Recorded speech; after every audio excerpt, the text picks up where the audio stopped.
Hello and welcome back to this series on excursions. My name is Tan Shanahan. In the first two parts, I talked about the benefits of going on excursions with children and what you can do before to prepare for it and what you can do during. As I mentioned before, um, taking pictures during your visits is a good idea because afterwards you can use those pictures as talking points.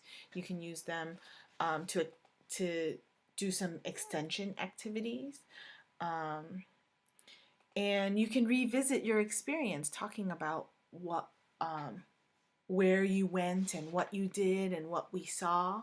And also, when you send those pictures to the children's parents, they can have something to talk about and um, have those conversations with their kids. In this first picture here, this is at Kids Work Children's Museum in Frankfurt. And so much math is going on here. The word I listed some words on the picture there, and all of us that work in early childhood know that kids can spend a very long time at the water table with different sensory experiences. Um, there's different colors, there's different textures. I really like the setup that they have here with the funnels and the tubing for them to explore. This picture is from Wonderworks. This is on Fridays when they do a science focus. It's a little bit hard to see because I took this picture to show the big long ramp that my son and the boy that I was watching was using.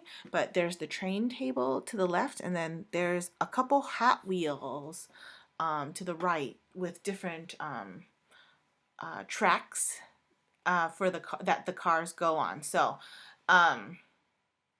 Once again, I've given you a couple words that you can use to describe what's happening in the picture to extend their vocabulary. The next two slides are from Brookfield Zoo.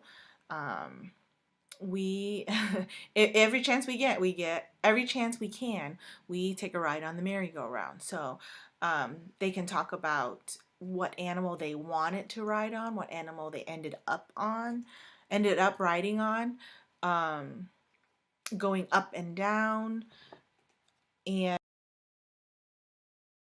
also whenever we can, we take in the dolphin show. And my daughter, who's 4, loves telling me about all the facts that she's learned about, how the dolphins make their sounds from the blowhole and the parts of their bodies. And they talk about how they take care of the dolphins. And uh,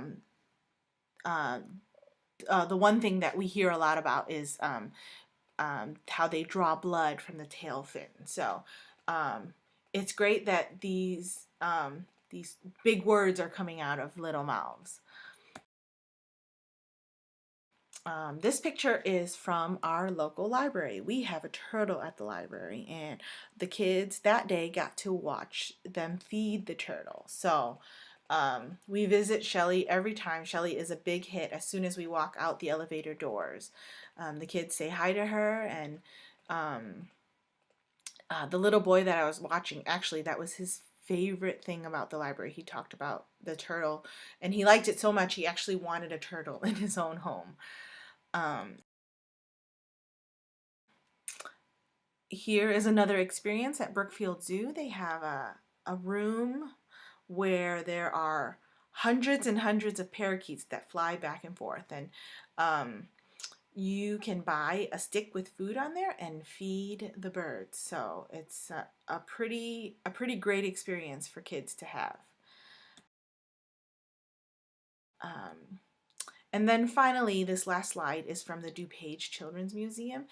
These two pictures are from two different setups, but I love the shadows that are happening, and just the architecture and um, building that's happening, and they don't even know that they're doing it. I love it when the kids get to have these kinds of experiences. And um, when you go to the different children's museums, they really do a great job to provide quality experiences for your kids.